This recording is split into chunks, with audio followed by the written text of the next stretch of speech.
Hello and welcome to the Wee Ball Podcast. I'm Luke Krumich. Joining me is my boy Ty. How we doing, Tyler? Absolutely awesome. Another great week of NFL football. I mean, the Dolphins game, fantastic. All the other games were great. It's just, awesome to be here and awesome to talk about it today. Yeah, let's just get right into it because this kid was begging me to talk about the Dolphins first. That game was incredible. As most people know, I'm a huge Bama guy, so I'm very happy with the outcome. Um, because I love Tua and I love Jalen Waddle. So anytime they do well, I'm happy. So yeah, that game was ridiculous. It is it's the candidate for game of the year, and it's only been week two. I mean, Miami went into the fourth quarter down 21 points, and Tua was playing not great through the first three quarters, to say the least. And when we needed him to step up in the fourth quarter, when we needed other guys to step up, Tyreek Hill went out with cramps, and Jalen Waddle stepped up. I mean, everyone forgets because of Tyreek Hill being on this team that Jalen Waddle is a number one caliber receiver in this league. And he stepped up when he was needed. He had, 170 yards. Tyreek had 190. Absolutely historic numbers. We finally got to see the deep ball from Tua to Tyreek. Everything was just absolutely beautiful. That was a crazy game. Yeah, I mean, people undercut Jalen Waddle, and I don't really get it. Like I saw a take saying T. Higgins is better than Jalen Waddle, and No, that's a staggeringly bad take. it's horrendous. Jalen Waddle was drafted by the Brian Flores regime to be the number one receiver on this team. He was not drafted to be a number two. This was the guy who was going to come in and be a number one. And he's probably in that top 15 range of receivers. And he doesn't get treated like it just because he has a top three guy next to him. And he, even without Tyreek, he balled out. Jalen Waddle is going to get not enough respect for this game because Tyreek and him both had historic numbers, but he definitely deserves it. Jalen Waddle is him. I hope Jalen Waddle gets 1,000 yards this year, just so that I can hear people go, "Well, look at who he had next to him." Okay, Yeah, okay, exactly. When they cool. both finish, they both have potential to be top 15 finishes in yards and stuff. They both are killing it already. They're number one and three in yards right now. Yeah, they are both dominant. And if Miami keeps airing the ball out like this, they're one of the top teams in pass rate over expected. These two guys could finish with crazy historic seasons. Remember when everybody said this was going to be a run first offense, and now Mike McDaniel just airing the ball out every week? It's going to be great if he does this every week. It's going to be so much fun to watch that team. It's And so I know they fun. were down, and that's why they were airing the ball out. But it'd be so much fun if they just did it every week. Even early on, and even in the Patriots game, they had the lead, and Tua could have probably ended that game with 25 passes, and they could have still won in week one, and he still threw 33. And even early on in this game, they were passing the ball a lot. This is going to be a team that's going to be hyper aggressive when they need to be because they understand that they have two receivers that should never be able to be on the same field together. Those are two guys that if you allow them to be on the same field at the same time, somebody is going to be open. So they're going to pass the ball, and it's going to be an extension of the run game like we've seen. We've seen Tyreek and Waddle involved in the screen game. We've seen the short stuff work. And then once those teams start creeping up, Tua has shown that if you're not respecting the deep ball, he will hit it over you. So, I mean, they're both outstanding. Tua played outstanding, 6 touchdowns, over 450 yards. Absolutely crazy performance. I mean, like I said, all three of them just showing exactly what we were hoping for when all of them were acquired by Miami. You know who's not outstanding? Joe Burrow. Oh my God. The I mean, Bengals are so bad. they're terrible. You knew that going into the season that they weren't probably going to go back to the Super Bowl just because they would have had to hit their vertical throws at the same rate they did last year, which was a historically high rate. It was just lucky. I mean, they were playing outstanding, don't get me wrong, but at some point there's a little luck when you are the best vertical passing offense pretty much of all time.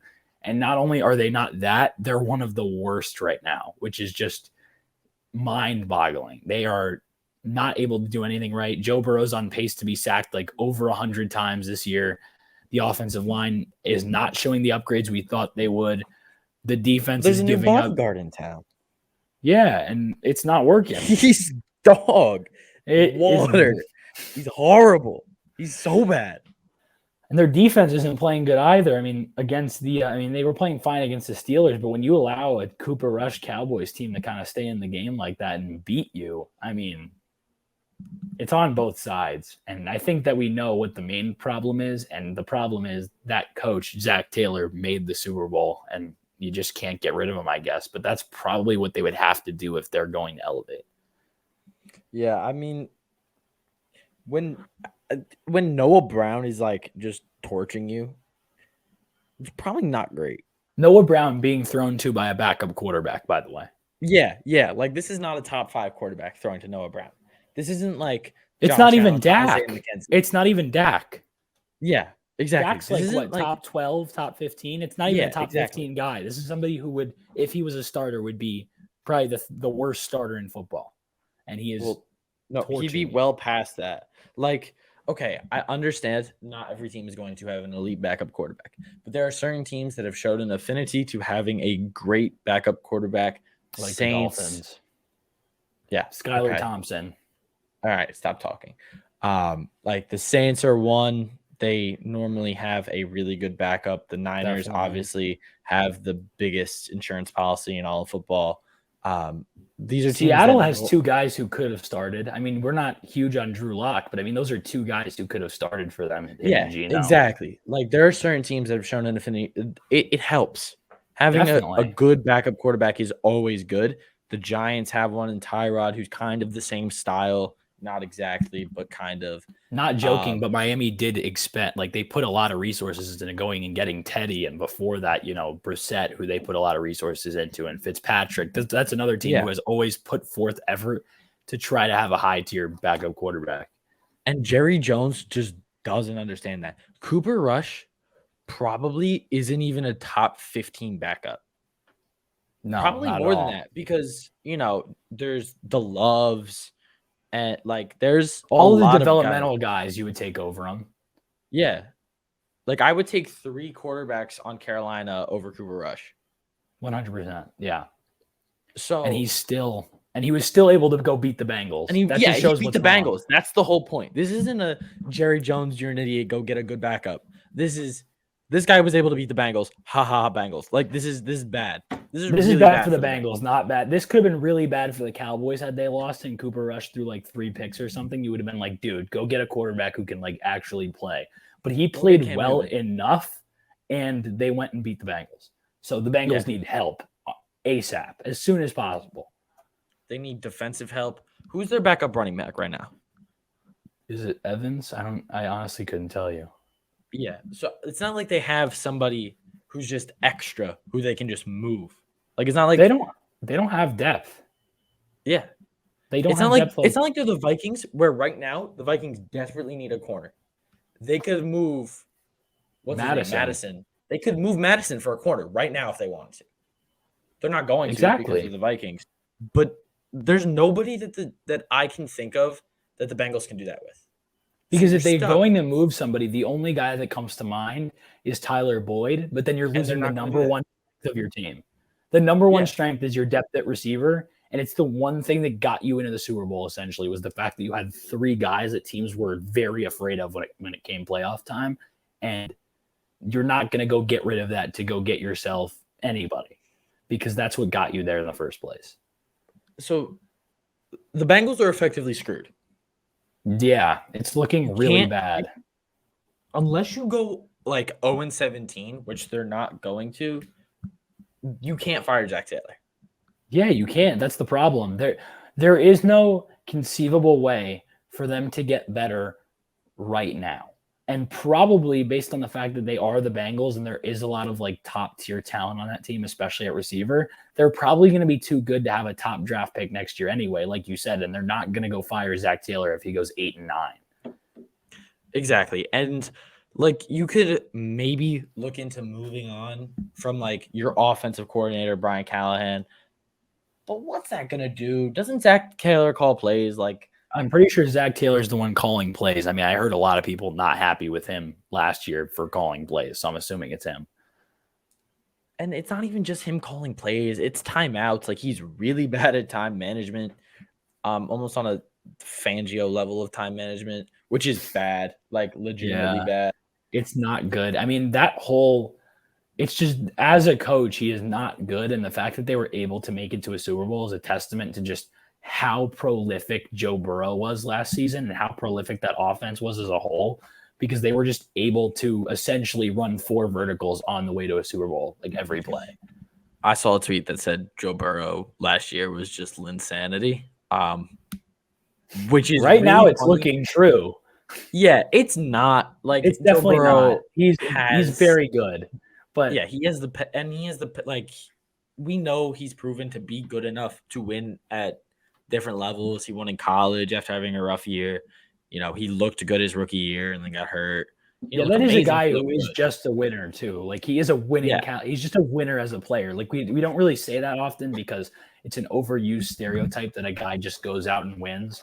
But Joe Burrow, I mean, in his first full season healthy, led this team to a Super Bowl after winning a national championship and dominating in at his full LSU. season before that. Yeah, And exactly. This is a guy who wins. It's that simple. yeah, I understand he was bad his first year at LSU. Like they were not a good team. Then wins the national championship the year after with very little changes on the staff. They didn't bring anyone in. It's not like the transfer portal was like it was then today, even though that was only 3 years ago, which is crazy to say. They go out, they win. He goes to the NFL, first pick, hometown kid, and he gets hurt, but he looks good. They're not a good team. Everyone knew they weren't going to be a good team. I mean, they Next got the year they number come, one pick for a reason. yeah, exactly. And next year he comes out, he's getting literally chased by his entire defense in training camp, and Jamar Chase is dropping balls left and right. That training camp was horrible from a news perspective. They were getting torn up by the media. This was like there was the potential that they were going to win like 3 games. And that team made the Super Bowl and was competitive for 3 quarters. I think this is going to sound so stupid coming out of my mouth. They would have been better off winning 3 games last year. I think long term, yeah, because now this looks like one of those like Marino Dolphins teams from like the 80s where he like went to the Super Bowl, lost to Joe Montana, and then never got back because of the fact that they just couldn't build a team. And the coaching obviously for Miami was significantly better because they had Don Shula. But I'm saying that like just from a perspective of looking like a 1-year wonder when it comes to the postseason, they're looking that way. They could have like an Evan Neal on this team right now if they won 3 games last year. Yeah. You know what I'm saying? And they would be substantially better off. Yeah, but they didn't. They went out. They went to the Super Bowl. I don't even remember who they drafted in the first round. It was the safety. Yeah, who cares? Come on. Exactly. Jesse Bates, who cares? Like, you didn't need. Yeah, they have 3 good safety. You went out and you had a huge offensive line need, and you drafted that was your second best position on your entire team besides wide receiver. And you're like, you know what? Let's go draft a 3rd one.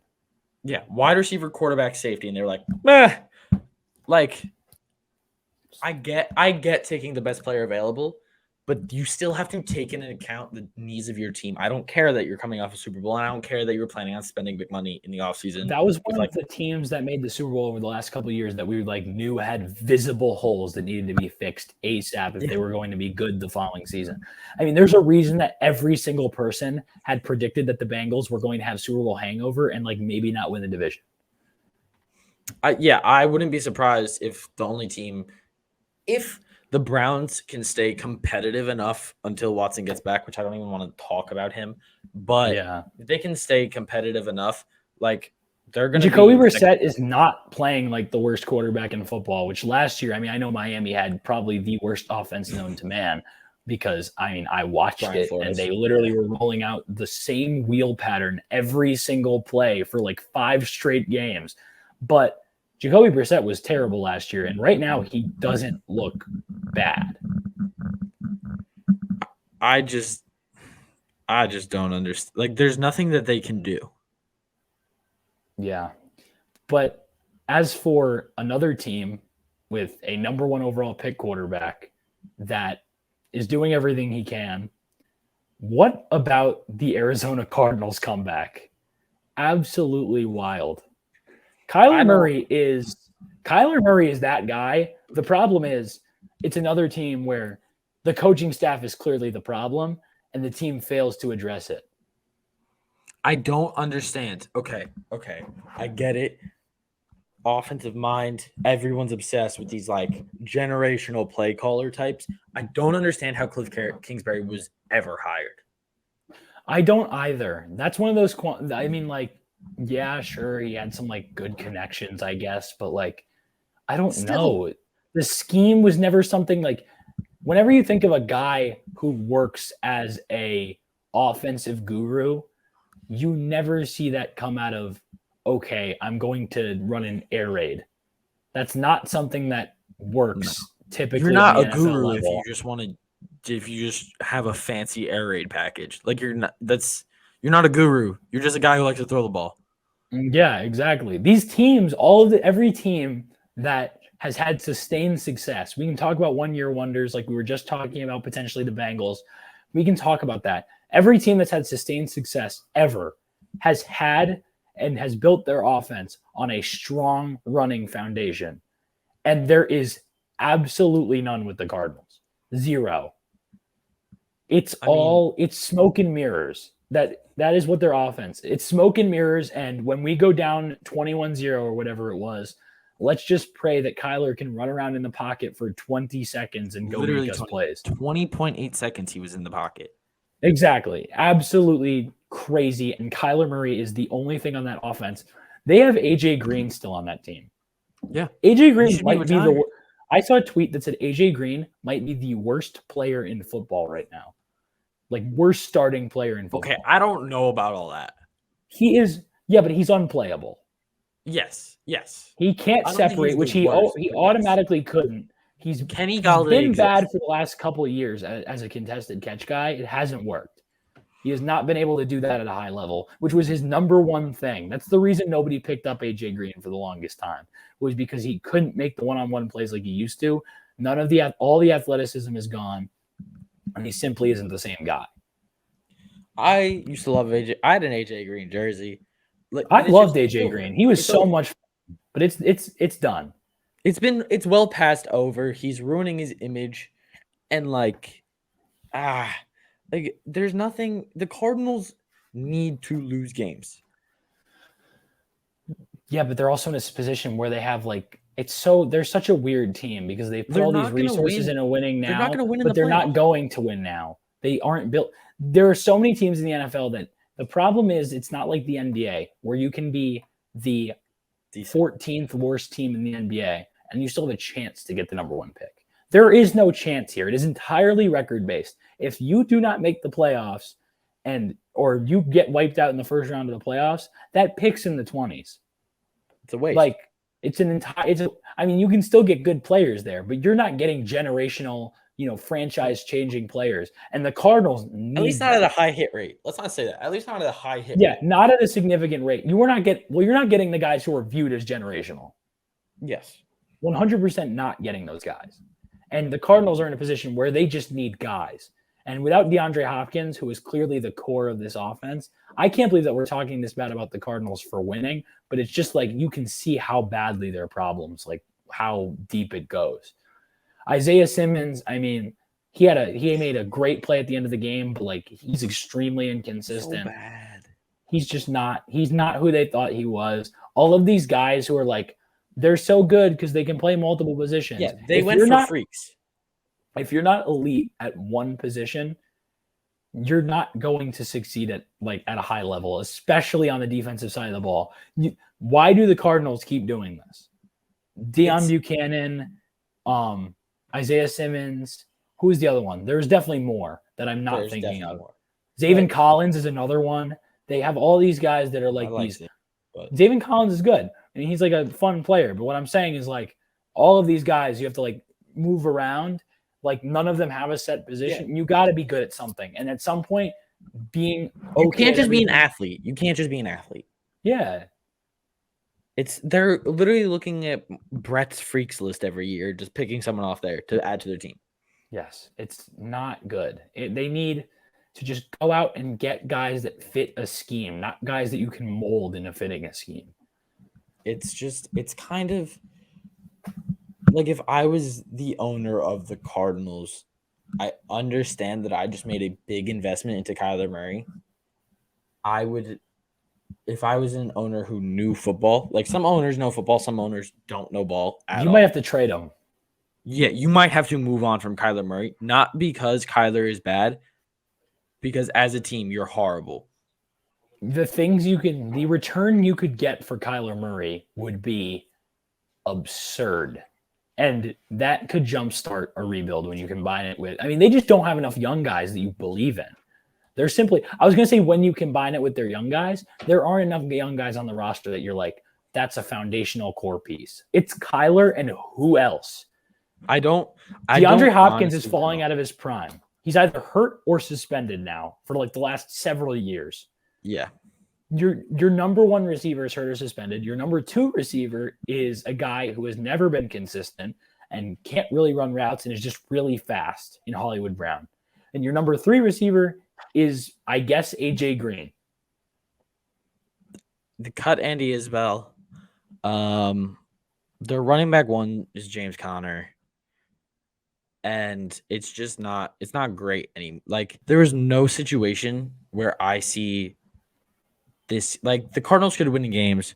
The Cardinals could come in second in their division. The Cardinals could make the wild card. There's no situation, even if they, make it to the divisional, make it to the conference champ. There's no situation where I see this season leading to more good things for them if they win games.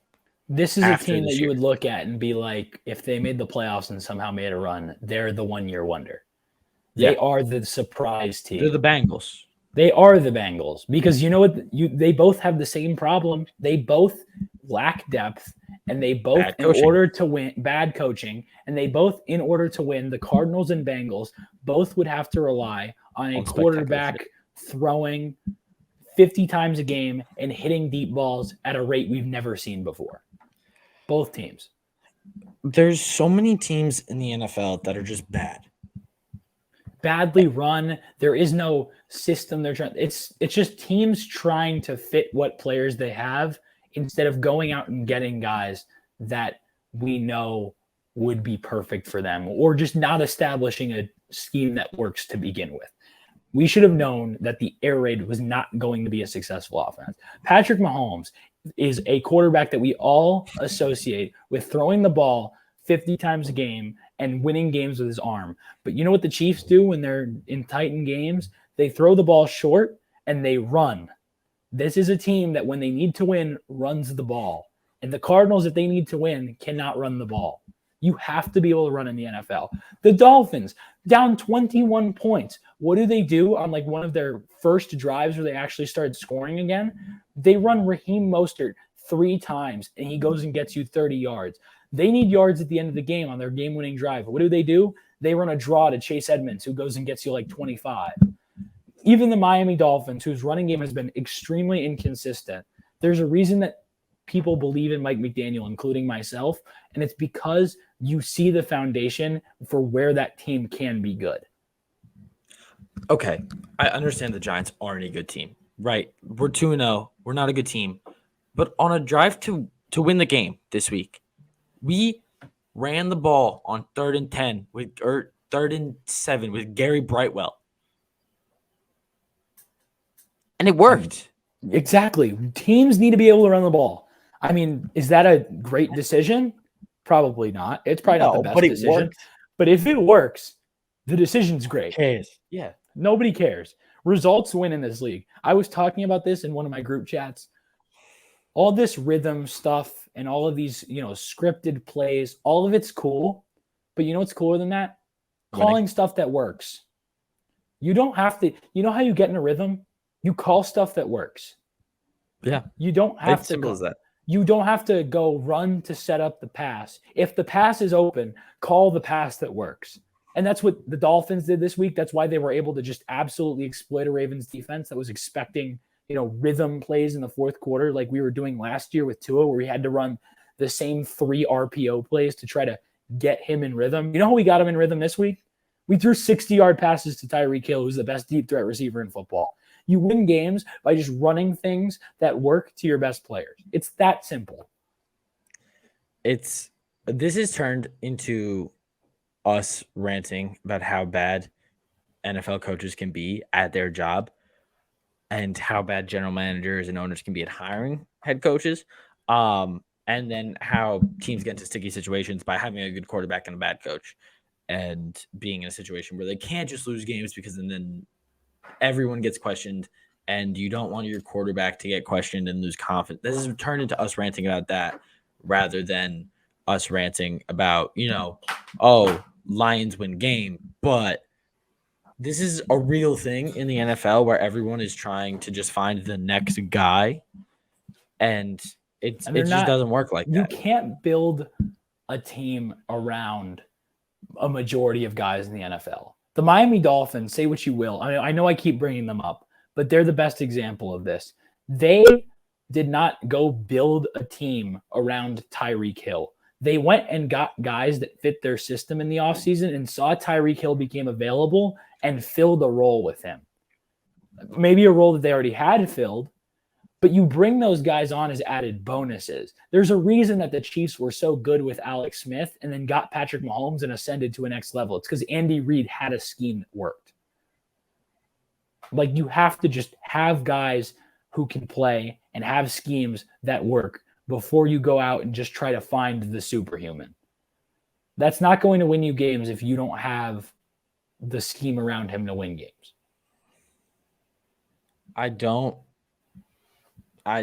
There's nothing else to say about the bad coaching of two guys who are supposed to be offensive gurus. And there's more coaches we could say this about, like the Matt Rules. Nathaniel Hackett. I know it's 2 games, but he's looking I have faith in horrendous. You want to talk about Vic Fangio level clock management? This is Vic Fangio. I'm pretty sure that's a curse. Man. I'm pretty sure the Broncos might be cursed. And I mean, when they got Russell Wilson and he just got more corny, I was already kind of out on that. I don't know. Russell Wilson was already the most corny man in the world. And then you got him a corny head coach too. Have you heard Nathaniel Hackett speak? He's corny too. And maybe that's the match made in heaven, but it certainly does not look like it. Because Russell Wilson's a guy that you have to like we're talking about. Russell Wilson's a guy you got to run a very specific scheme for. Because you know what you can't do? You can't throw the ball over the middle of the field. You cannot with Russell Wilson on your team. Unless you are opening up. Even though you have Jerry Jeudy, Cortland Sutton, KJ Hamler, Tim Patrick, he's not actually there this year, but you know what I mean. Alberto, you have guys who are threats, legitimate threats. The problem is, though, look at those guys. You can't just run slants. Alberto is a tight end. Yeah. And where do tight ends primarily attack? Middle of the field. Jerry Jeudy, middle of the field guy.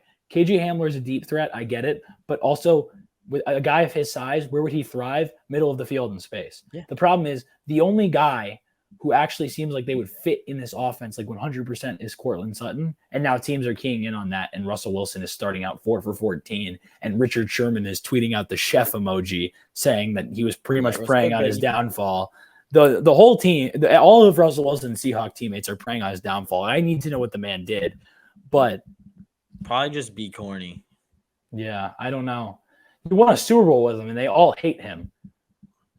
Winning cures all? Apparently not. They probably thought they could win more if he was just a normal dude. Honestly, yeah. If he wasn't practicing high fives, maybe. Or breaking huddles. He was literally practicing breaking huddles. I hate that. I can't. Russell Wilson. I loved Russell Wilson as the player, especially the beginning of that 2020 season where he was tearing up the league and he was making – it was like Russell Wilson's going to win the MVP. And then towards the second half of 2020 when he was just awful and they were getting blown out by teams left and right, I'm like, this is bad. And then ever since then, it's just he hasn't been the same, and it continues to get weirder and weirder. It's like we keep moving into the twilight zone with Russell Wilson, and it's just I feel like that's a career that we're looking back at, and it's just like this move may have not been the one we've made it out to be. Yeah, I think we should move on. We need to stop trashing the rest of the NFL, and let's talk about some teams that are winning and playing well.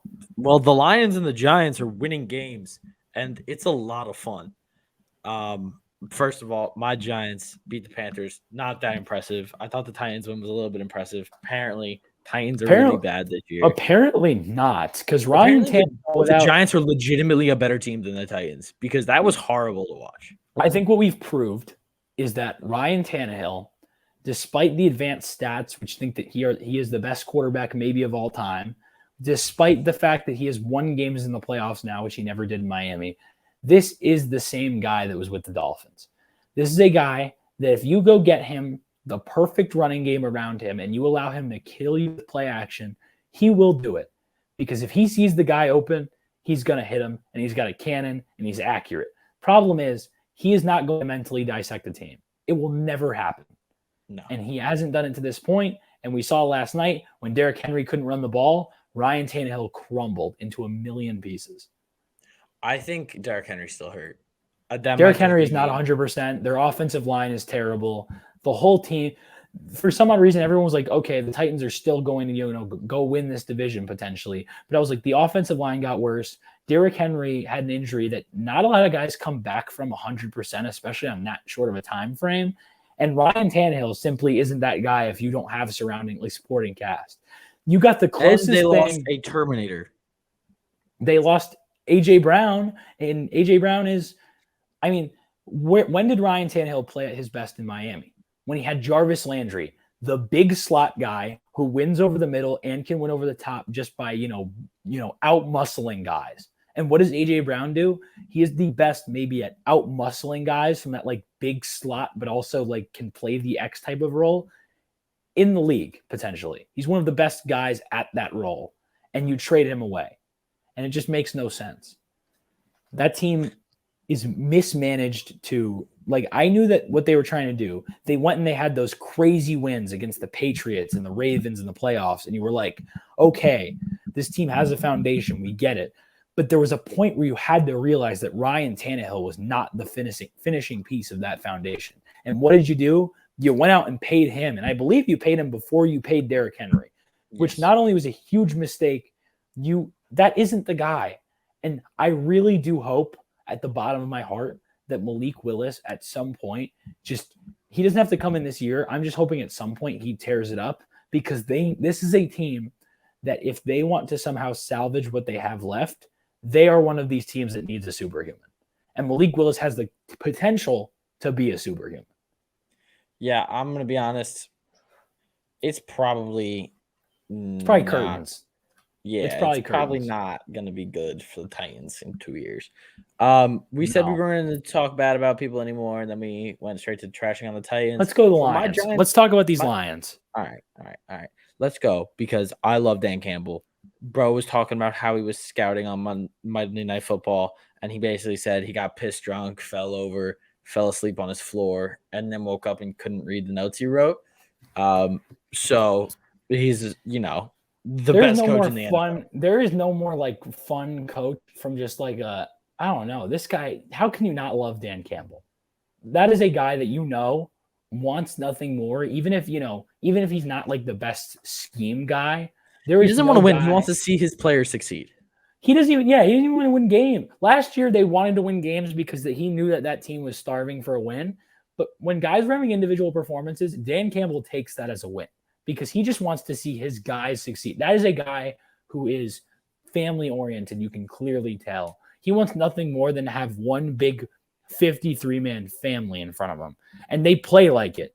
That is a team that plays cohesive football, and they care. They take guys that nobody cared about on their last teams. Jamal Williams was outcast by Green Bay for no reason, because he's a very good player still. And they go take him in, and he's a great running back too for them. And do you know a running back too that gets more respect in the NFL than Jamal Williams? There might be better guys, but no running back too gets more respect from fans, from other players, from teams than Jamal Williams. From fans of other teams, not just Lions fans. Fans of other teams. Tell me a guy that that hates Jamal Williams. You can't. He is the most likable guy maybe in the NFL.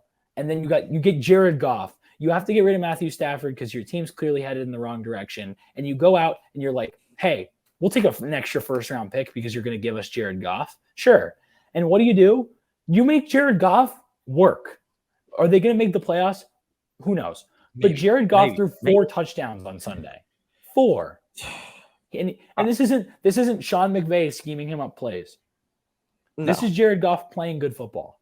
Yeah. He can still play good football. Jared Goff isn't a great quarterback by any means. But you have to remember, this man was, in fact, the first overall pick. Or second, whatever. He was the first overall pick. He was a great thrower of the football. He struggled early, and he made a Super Bowl. Say what you will about the guy. Sean McVay got him to a Super Bowl. You can win playoff games with Jared Goff. This was a guy who beat the Chiefs in a shootout. Yeah. 50, what was that, 54, 51? 51, 52, same thing. Whatever. This is a guy Semantics. This is a guy who, in a shootout with Patrick Mahomes, won the game. Like, this is a guy who and it's not like his defense carried him to that win. It is not like his defense carried them to that win. If the other team puts 51 points, you have to score. Yeah. That was Jared Goff. Yes. And the receivers weren't even great back then for them. Speaking of receivers, the Sun God. By the way, the sickest name in football, I think. But yeah, we were talking about this for days. This guy has got the best name in football. And it's not a nickname. It is his name. His name is Amon-Ra. It's his name. Like, it's great because a lot of nicknames that are cool are like Sauce Gardner. Yeah, Sauce is cool. It's not his name, though. His name is Ahmad. Yeah, he's Ahmad. But, like, Amon-Ra is his name, and he is here to play. The dude has what? It's like 8 straight games of, like, I don't remember what it is, but it's like over 100 yards and, like, 8 catches 8 receptions, 100 yards, and a touchdown. In the last 8 games, which is, like, something I think only, like, 2 other players in NFL history have ever done. If he gets another one this week, he will have broken the record. And he is... Which is a ridiculous stat. Another guy, by the way, who... teams did not look at highly enough. And what do the Lions do? They're like, yeah, we'll take him. Sure.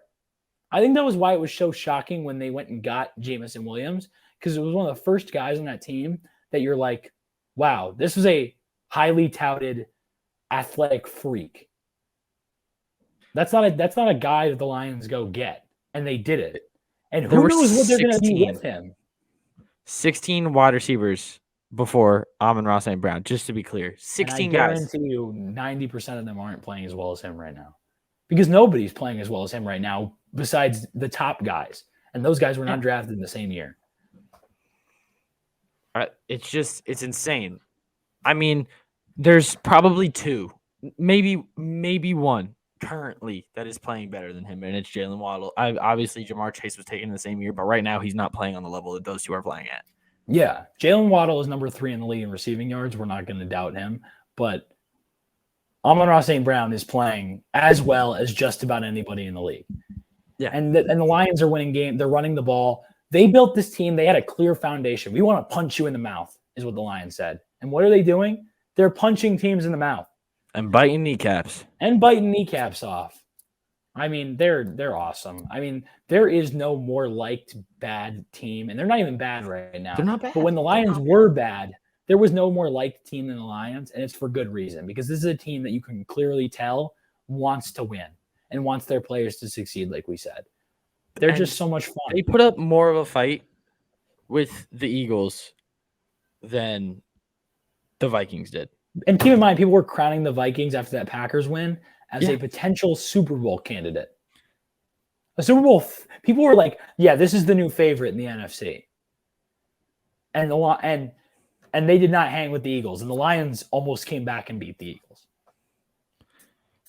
I think the Lions are a legit threat to that division.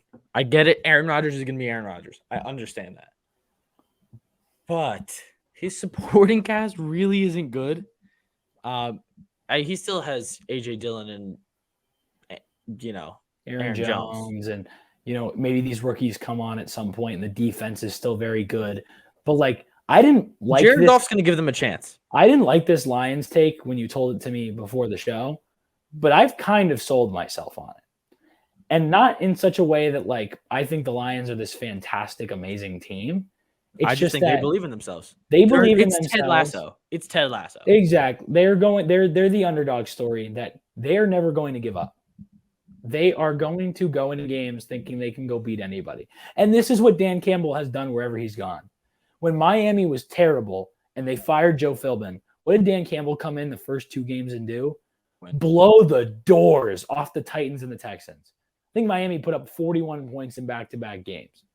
They just absolutely destroy teams because they punch them in the mouth. Dan Campbell is going to have you, and especially if you're winning, because some guys might not believe it in if you're losing. But if you are winning games, Dan Campbell and that mentality, you're going to want to go run through a wall. There is no other coach in the league that you want to run through a wall for as hard as Dan Campbell.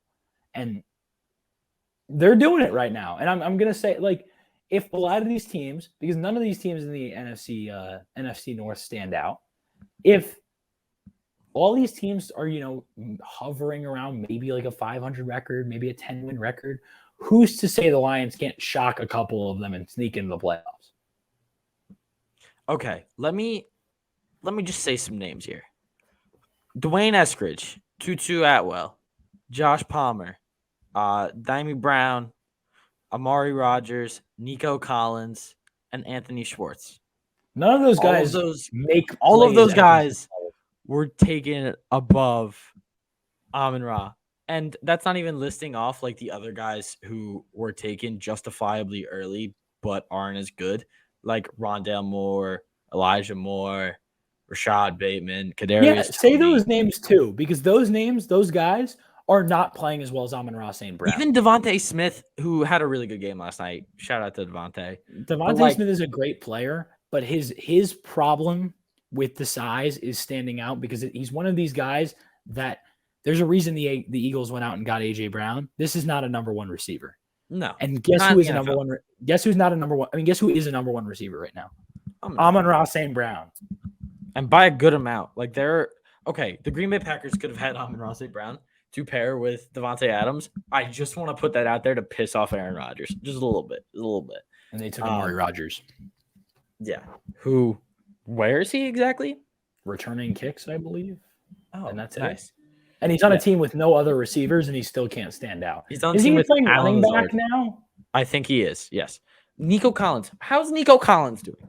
Exactly. I mean, he's made some plays, I think, but still, like these are not guys who you look at as number one or number two receivers on good teams.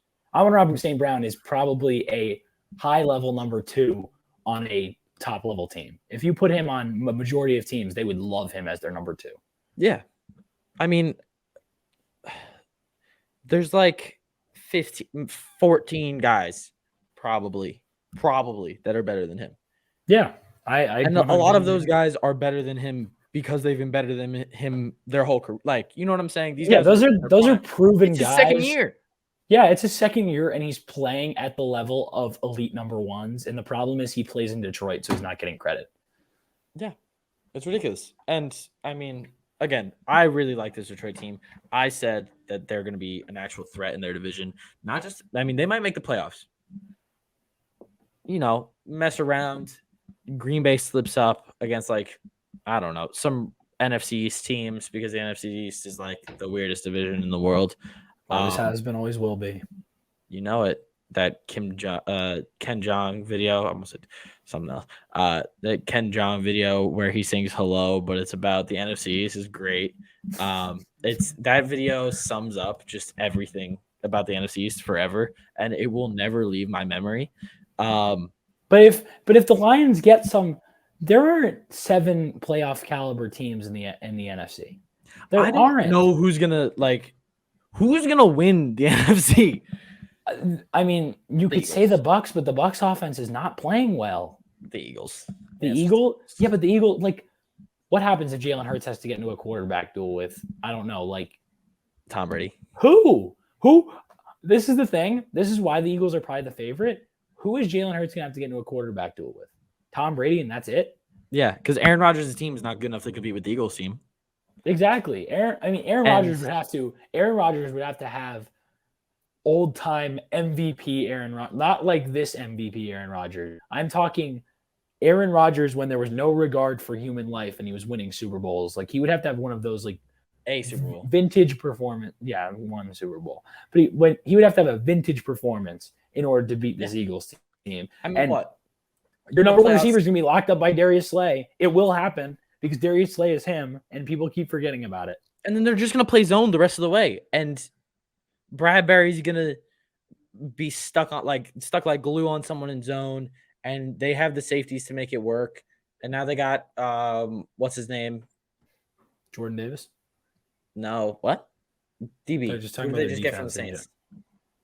Chauncey Gardner-Johnson. There we go. Like, Who come is on. that A is a dog. I met him actually at the crazy football game. that is and a Hassan Reddick. crazy 1 through 3. Like that is a crazy outside nickel situation. I know Bradbury's not the same guy he once was. I know Slay's not even the same guy he once was. But Slay could have had 5 picks yesterday. Slay just dropped locked 4 up on a guy. one drive. Slay just locked up a guy who we were calling after week 1 the best receiver in football. By a margin. Like, not by a little. By a lot. And Slay just locked him up. It was what, had 2 picks? Was it 2 or 3 picks? No, he had 1 pick. Oh, I thought he had 2. Still, no, he had 1 pick, and then he dropped 4 on one drive. He could have had 5 picks, but he's just the Eagles are such a fun team.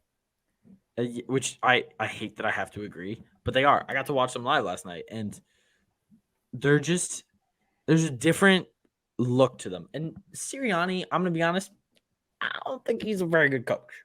I didn't think Doug Peterson was a good coach. Sirianni's like one of these he's one of these middle of the pack. Like I feel like nobody knows who Sirianni actually is. Nobody really knows what the Eagles do. They just kind of know that the Eagles are good.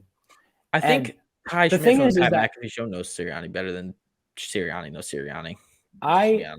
The thing is that I caught myself because going into the 2020 draft and the Dolphins picked Tua, I naturally rooted for Tua to be better than all these 2020 rookie quarterbacks. And we saw he wasn't better than Burrow, he wasn't better than Herbert. And he wasn't better than he's not playing better than Jalen Hurts right now. No. I mean, he played maybe as of last week. Okay, but not a lot of people are playing better than Jalen Hurts. But Jalen Hurts is a guy that we need to give some respect. Jalen Hurts is playing better than Joe Burrow right now by a margin. Jalen Hurts is looking like his Alabama tape was atrocious, but he was winning games. This is a guy who's improved every season he's played football. And that's the thing that, like, at some point, like, I understand he doesn't have the greatest, the accuracy's not perfect. He's not great at reading the field. But at some point, you just have to believe in a guy who's making consistent progress. He might not be a superhuman. He might not have the strongest arm. He's a great runner, but he might not be the best runner. But there's a thing to be said about a guy who every year, one of his weaknesses diminishes or disappears. Yeah. If he keeps going on the path that he's going to be like there's comfortably still Eagles fans, top 8. Yeah, there's still Eagles fans who don't believe in that man. I mean, if you get the opportunity to go get Lamar or somebody, I'm doing it.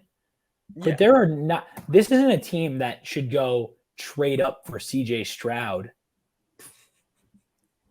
Like, this is not a team that needs to go. They have so many assets. This is not a team that if they can't get Lamar Jackson or maybe Kyler Murray, if the Cardinals decided, hey, we're going to blow it up 1 year after giving him a contract.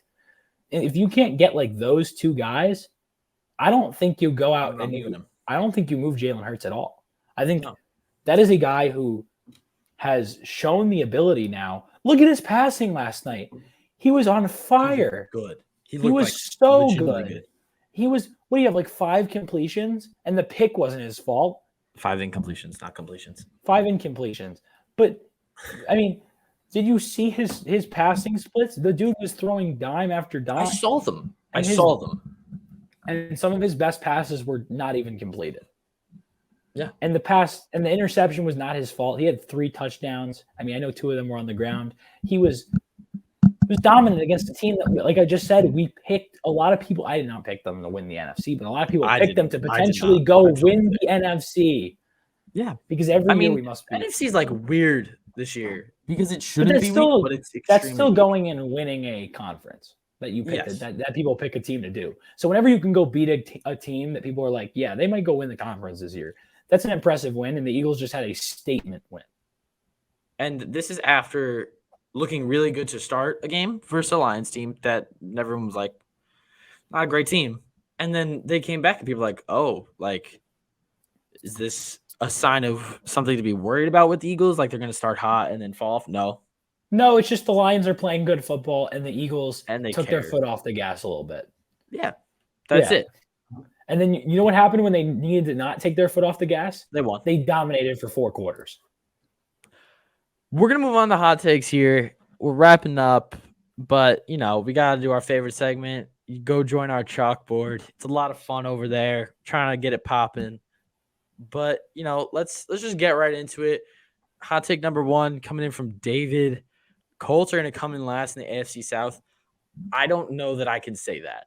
Now I know they've looked really, really bad, but that division as a whole is it's horrible. Like it's bad. It might be the worst division in football this year. You have the Titans who just got blown out. I don't think the Colts that just got blown out. The Jaguars who I know that they just beat the Colts big time, but that team is extremely inconsistent. They're not good. And the Texans are clearly just terrible. These are 4 teams that this is why I see that people argue for just a normal playoff system, because this division should not have a playoff team. Okay. This is why I can't say that the Colts are going to come in last. I know they look really bad, but that division has a lot of guys who right now are overperforming their status. And just pure talent-wise, I can't say that the Colts don't have the most talented roster. Yeah, are the Jaguars in first right now? Yes, they have the only win in the division. Yeah, that's not going to remain that way.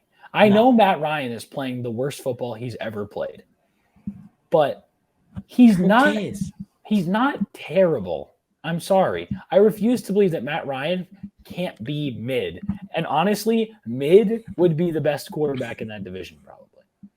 Yeah, I mean, Trevor has his days, but Trevor just has to do it consistently. Young. Yeah, he's got time. And I mean, I want to see nothing more than the Jaguars win that division just because I want to see Trevor succeed because he's been put in such a terrible position with Urban Meyer. And I don't want to see him succeed. Now we're seeing that, his number 1 receiver is Christian Kirk, and he's making do with it. But I just want to see them win. But who knows who's going to come in last? All of these teams are bad. I can't see how a team as talented as the Colts. They have Jonathan Taylor. They've got, their defense is fantastic. They've got Quentin Nelson on the offensive line. And did Leonard play this week? I don't know. I don't think he did. Me neither. That is their defense. Like, I don't think people understand. He's the signal caller. It's Buckner and Leonard, and that's it. I mean, Kenny Moore. And Kenny Moore.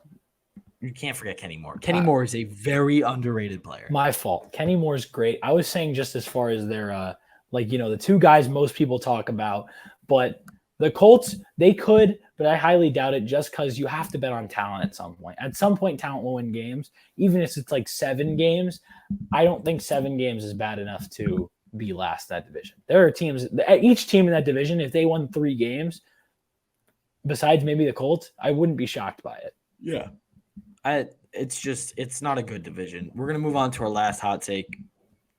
This is the person who's at is Saquon Barkley. So we don't know who it is, but you're at Saquon Barkley, and your hot take is that Saquon Barkley is the best, most well-rounded running back in the league. Saquon is leading the league in rushing yards right now. Just saying. Yeah, I mean, he's a great back, and honestly, I don't hate this take from the perspective that Saquon entering the league was probably the most talented running back we had seen in decades. So I don't hate it. If Saquon can stay healthy, he probably is the most well-rounded back in the league. Because Christian McCaffrey... And in a Brian Dable scheme. Exactly. He is... I mean, he's a great runner. We know what he can do with the ball in his hands. I mean, he had some mess-ups last year with drops, but he can really catch the ball. Last year, he was not catching great, but he clearly was not healthy. A healthy Saquon Barkley is probably one of the most well-rounded, if not the most well-rounded players from a running back position. I mean, a fully healthy Saquon Barkley is one of the best running backs in the league. Definitely. He's top 3. Fully healthy, he's top 3. If everyone is fully healthy at the running back position, he's top 3. That's not bad at all. It's not blasphemous at all. It's a close top 3. Yeah.